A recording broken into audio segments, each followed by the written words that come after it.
ምን አለኝ ብለነው ደጃፌን ምትመታ?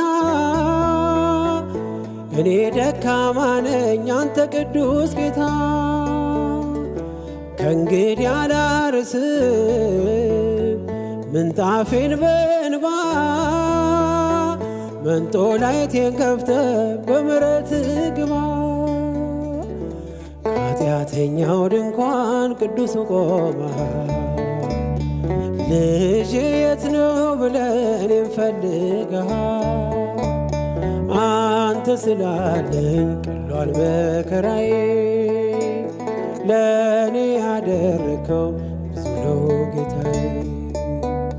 አንተ ስላለኝ ቀሏል መከራዬ፣ ለእኔ ያደረከው